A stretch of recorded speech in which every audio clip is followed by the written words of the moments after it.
Shalom Bapak Ibu Saudara yang dikasihi oleh Tuhan Yesus Kristus.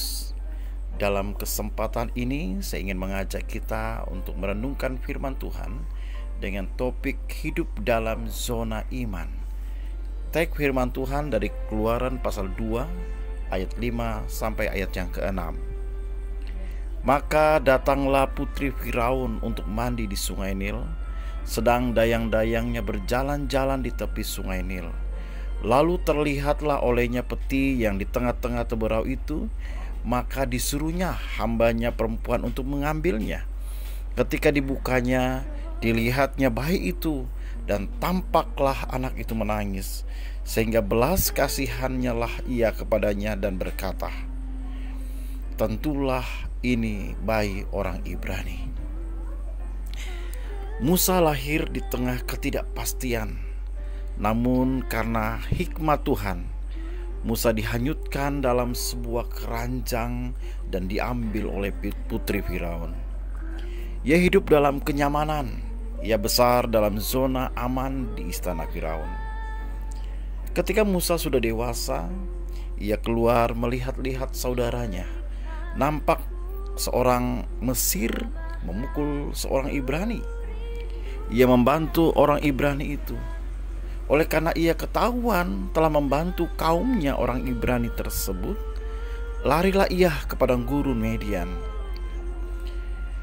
Bukan hal yang mudah bagi seseorang yang sudah terbiasa menikmati kenyamanan dan meninggalkan zona aman tersebut untuk hidup di dalam zona iman.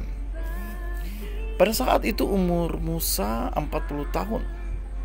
Musa meninggalkan zona amannya dan mencoba melakukan sesuatu yang besar demi rakyatnya. Musa meninggalkan Mesir. Ia tinggal di padang gurun Median mengembalakan domba, memulai kehidupan baru dan menjadi terbiasa dengan kehidupan di sana. Padang gurun menjadi sebuah zona aman baru bagi Musa. Musa menikah dengan salah seorang putri Yitro dan mempunyai anak. Meskipun tidak lagi di istana, Musa nyaman dengan kehidupan barunya itu.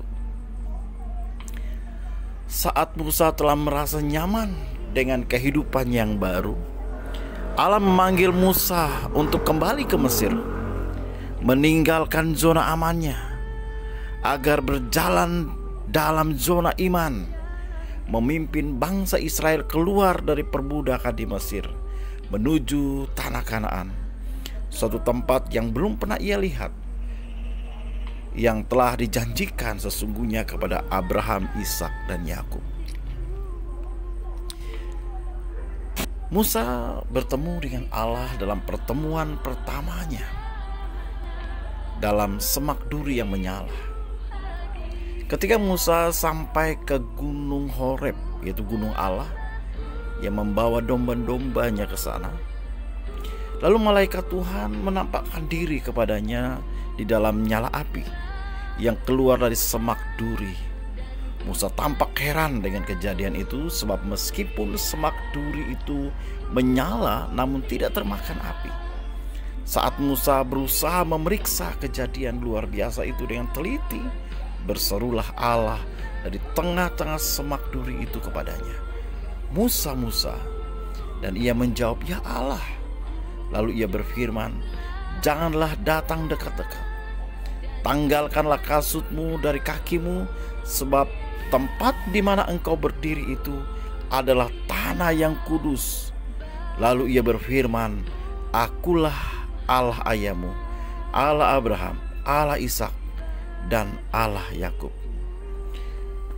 Allah mengutus Musa untuk membebaskan bangsa Israel dari perbudakan, untuk menuntun mereka keluar dari negeri itu ke suatu negeri yang baik dan luas, suatu negeri yang berlimpah-limpah susu dan madunya. Kejadian pasal 3 mencatat tentang kisah tersebut. Bapak Ibu Saudara yang dikasihi oleh Tuhan Yesus Kristus, apa yang hendak kita pelajari dari kisah ini? Seandainya Musa tidak taat Ia tidak mau meninggalkan zona amannya untuk tinggal dalam zona iman. Ia tidak akan pernah melihat mujizat-mujizat besar yang terjadi. Ia tidak akan melihat 10 tulah yang diturunkan Allah untuk menghukum Firaun dan orang Mesir. Ia tidak akan melihat laut terbelah menjadi 2 dan umat Israel berjalan di tanah kering di tengah-tengah belahan laut tersebut. Ia tidak akan pernah melihat dan merasakan air di Marah yang pahit diubah menjadi manis. Ia juga tidak akan pernah merasakan kue mana yang diturunkan Allah dari langit dan burung puyuh yang diberikan dan banyak mujizat-mujizat lainnya.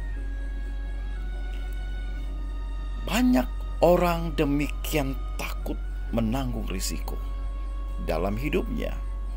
Mereka memilih untuk tetap hidup di Mesir dan di padang gurun dalam zona amannya.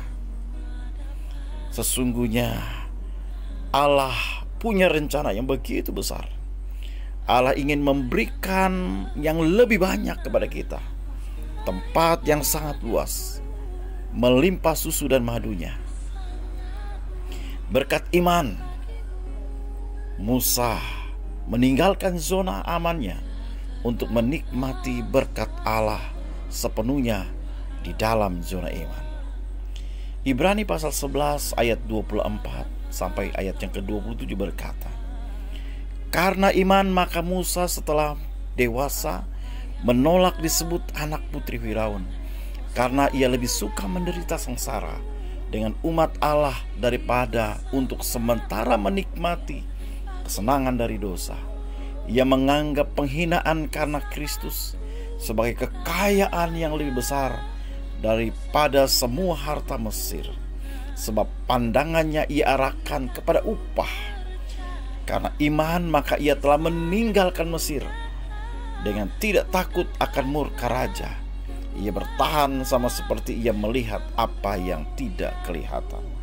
Ibrani pasal 11 menceritakan tentang saksi-saksi iman. Karena iman Abraham juga telah mentaati Allah dan melakukan kehendak Allah. Dan demikian juga Henok dan tokoh-tokoh Alkitab lainnya. Karena iman mereka melakukan apa yang Tuhan perintahkan. Demikian firman Tuhan pada saat ini. Kiranya setiap kita diberkati. Shalom.